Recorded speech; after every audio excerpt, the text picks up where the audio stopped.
Apa kabar Mitra TV? Senang sekali saya Septan Dwi Syaf kembali hadir dalam Newspedia. Dan setiap saat Newspedia akan mengupdate informasi itu saja, terlebih tentang sosialisasi protokol kesehatan yang terus kita lakukan setiap saat, setiap waktu. Jangan lupa untuk selalu jaga kesehatan dengan pesan Ibu, memakai masker, menjaga jarak, dan mencuci tangan dengan sabun menggunakan air mengalir. Kita bersama memutus penularan COVID-19.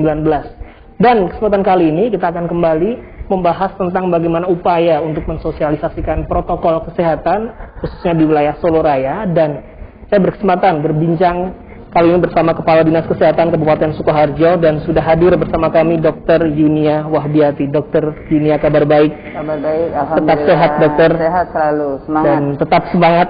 Dan tentu saja kita akan membahas dalam sesi kali ini bagaimana pemerintah Kabupaten Sukoharjo melalui Dinas Kesehatan ini memaksimalkan dan senantiasa untuk terus menjaga protokol kesehatan kepada seluruh masyarakat.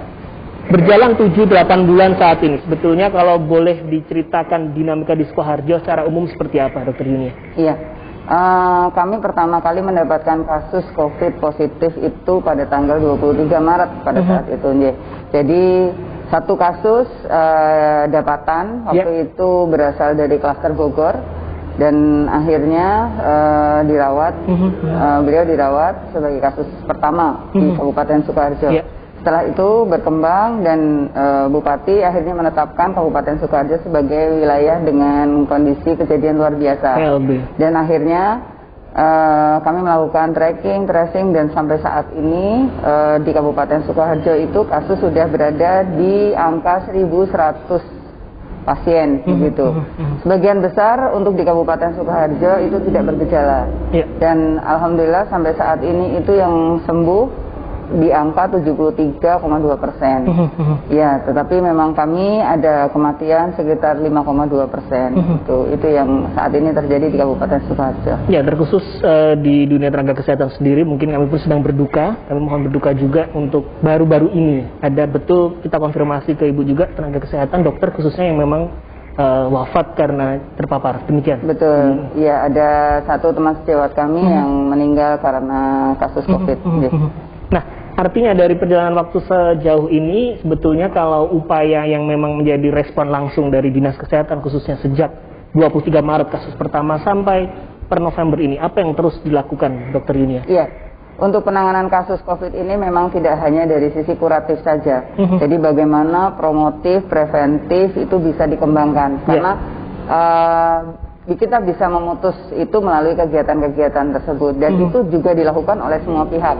Tidak hanya dari kami bidang kesehatan saja, tetapi dukungan dari sektor-sektor yang lain yang begitu luar biasa dilaksanakan di Kabupaten Sukoharjo bersama-sama melakukan promotif dan preventif ini. Gitu. Terkhusus apabila kalau kita melihat bagaimana upaya pemerintah pusat, keseimbangan antara ekonomi dan kesehatan harus betul-betul berjalan.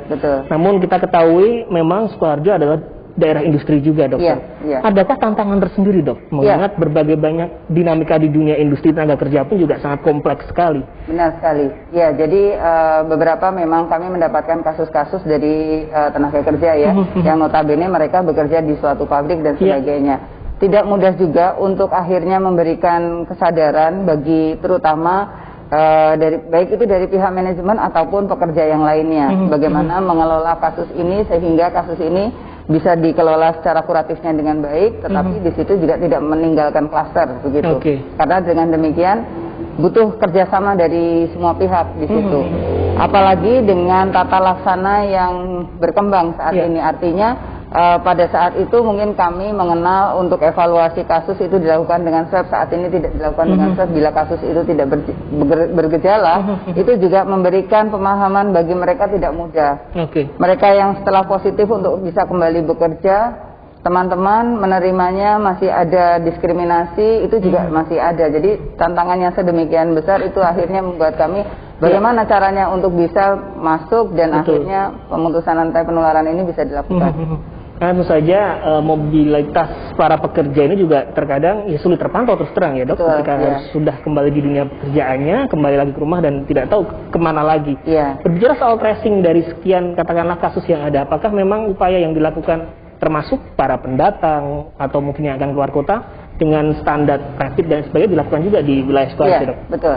Jadi kalau untuk para pelaku perjalanan istilah kami ya, pada saat mereka pulang itu biasanya oleh sekarang istilahnya ada jogotonggo ya, di masing-masing wilayah itu mereka disarankan minimal untuk melakukan rapid test dulu, begitu. Baik. Jadi sudah ada kerjasama antara desa dengan fasilitas pelayanan kesehatan tingkat pertama, baik itu puskesmas ataupun berikutnya laboratorium kesehatan daerah yang kami punya, sehingga mereka dikirim untuk pemeriksaan rapid. Nah berikutnya kalau ternyata ada yang reaktif dan disampaikan ke kami untuk pemeriksaan swab, kami lakukan, dan berikutnya dari ternyata di situ ada kasus positif, kami lakukan tracing lagi untuk yang berikutnya, tahap berikutnya. Dan ini memang protokol yang selanjutnya adalah karantina itu tadi, baik mandiri maupun sesuai dengan kondisi kesehatannya. Dan berbicara dari proses yang ada di Sukoharjo, mengingat banyak, bisa dikatakan Sukoharjo pun juga lalu lintas juga bagi yang akan menuju ke kawasan Jawa Tengah bagian selatan, Wonogiri maupun yang mau ke Jawa Timur pun demikian.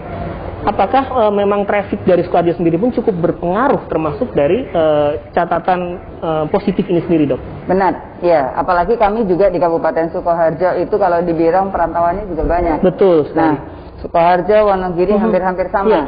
Nah, apalagi kemarin pada saat kita mau menghadapi Lebaran, kita kemarin belum lama kita ada long weekend itu banyak saudara-saudara kami yang pulang ataupun atau melakukan liburan ke wilayah kami, maka itu juga jadi satu tantangan untuk kami bagaimana kira-kira bisa melakukan antisipasi dan apabila ternyata di situ didapatkan kasus positif maka apa yang harus kami lakukan. Tapi bagaimanapun koordinasi antar wilayah ini memang sudah sedemikian diciptakan ya. Jadi dengan dipimpin oleh pemerintah di Provinsi Jawa Tengah terutama ya, antisipasi dan kerjasama wilayah ini dibuat sedemikian rupa sehingga saling memberikan informasi ataupun melakukan pemeriksaan. Betul. Terintegrasi juga data dan sebagainya.